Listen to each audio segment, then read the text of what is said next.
নমস্কার বন্ধুরা, আজকে আমি আপনাদের সাথে ঢ্যাঁড়সের একটা স্পেশাল রেসিপি শেয়ার করব। এর জন্য ঢ্যাঁড়সটাকে ভালো করে ভেজে নিয়েছি এবং চিংড়ি মাছটাকেও হালকা করে ভেজে নিচ্ছি।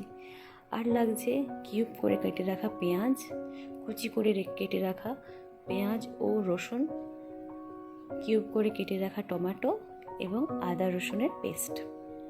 আর লাগছে টক দই। এখন আমি কিউব করে কেটে রাখা পেঁয়াজগুলোকে সুন্দরভাবে ভেজে নেব, যাতে ওর প্রত্যেকটা খোসা সুন্দরভাবে ছেড়ে যায়। পেঁয়াজটা যতক্ষণ ভাজা হচ্ছে ততক্ষণ আমি টক দইটাকে একটু ভালোভাবে ফাটিয়ে নেব, যাতে ওর মধ্যে কোনো ডেলা ভাব না থাকে। দেখুন আমার পেঁয়াজটা সুন্দরভাবে ভেজে এসেছে। এখন এটাকে নামিয়ে নেব আর কড়ার মধ্যে একটু তেল দিয়ে সেটাকে গরম করে কুচি করে রাখা পেঁয়াজ ও রসুনটাকে ভালো করে ভেজে নেব।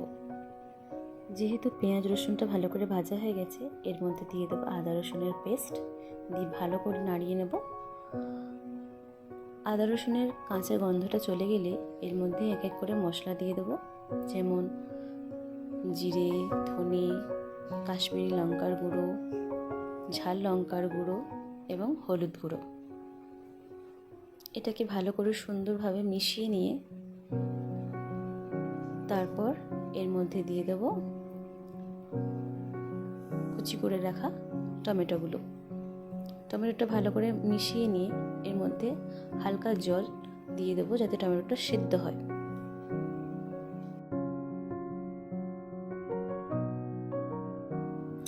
দেখুন কত সুন্দর রং আসছে।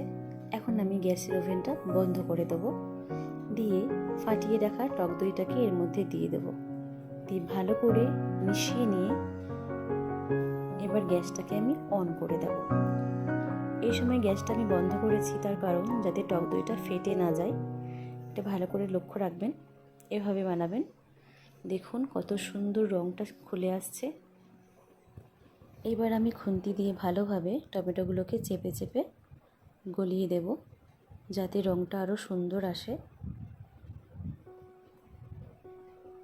দেখুন ধীরে ধীরে কেমন রঙটা ওর বেরিয়ে আসছে।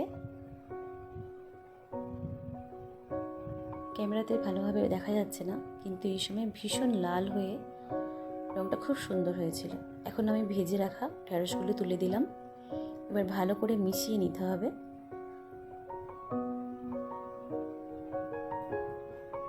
ঢ্যাঁড়সটাকে আমি বেশিক্ষণ ফোটাবো না, তার কারণ আমার ভাজার সময়তেই অনেকটা ভালোভাবে সেদ্ধ করা হয়ে গেছিল। ভালো করে মিশিয়ে নেবার পর এখন আমি একটু চিনি ছড়িয়ে দিলাম। আমার প্রত্যেকটা খাবারে একটু চিনি না দিলে ভালো লাগে না, আপনারা চাইলে স্কিপ করতে পারেন এটা। ভালোভাবে মিশিয়ে নেবার পর আমি হালকা এতে জল ঢেলে দিলাম। বেশি জল ঢালবেন না, তাহলে কিন্তু ঢ্যাঁড়সটা একেবারে গলে যেতে পারে, সেদিকে একটু খেয়াল রাখবেন। এবার আমি দিয়ে দেবো ভেজে রাখা পেঁয়াজ আর চিংড়ি মাছগুলোকে, দিয়ে ভালোভাবে মিশিয়ে নেব।